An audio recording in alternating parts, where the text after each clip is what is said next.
as a quick follow-up, because I mentioned that the setup for county commissioners, who they hire, and can they hire a deputy auditor, somebody for the auditor treasurer, and how they can't because those are different elected offices and the problems that create. Well, it really comes down to this. The county government tends to be bred for inefficiency. And what I mean by that is, you, instead of department heads, like think of your mayor, your city offices, you have the mayor. He's elected, he or she is elected, they are the executive.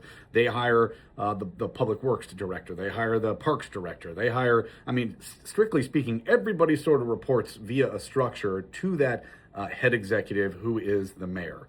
You don't have that in county government. Instead, you've got this three-person body, the county commissioners, that are the executive. And then instead of department heads, you have an elected sheriff.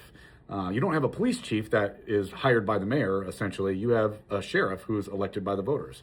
You don't have a city controller who's hired by the mayor and works for the mayor. You have a county treasurer and you have a county auditor. And those people are elected in their own elected officials in their own right. So the county commissioners and county council are going to exert some authority over offices like, the treasurer and the sheriff when it comes to things that they can control, but there's a lot of things they can't control. So the mayor can walk into the city controller's office and say, hey, I've got a problem with the way you're doing things. You're going to change things because that's what I say. I'm the executive. You work for me. You can't really do that in county government. You've got this, again, three-member board of county commissioners, and then you've got other elected officials, and there's just some things you can't tell another elected official what to do. So the commissioners can't come tell the sheriff how to run the jail. The treasurer's office, the county commissioners cannot come and tell the treasurer, this is how you're going to run your office, because those individuals are elected officials in their own right, and they have the authority per the Indiana state law, per the Indiana Constitution, to exert their duties and exert their authority.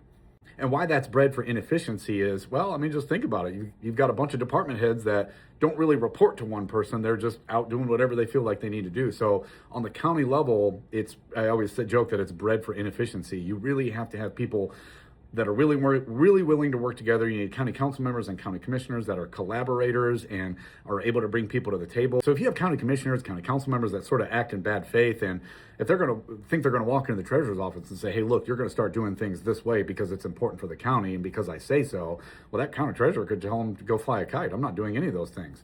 They have to be collaborative in their approach. They have to come and say, hey, we think this is best for everybody, and maybe this is what we should do. And so, well, there's a lot of different scenarios that I could give to you, but that's really why county government is different, and it's bred to be inefficient, because instead of appointed or hired department heads, you have elected officials who have authority under state law to do as they feel they need to do as far as discharging the duties of their office.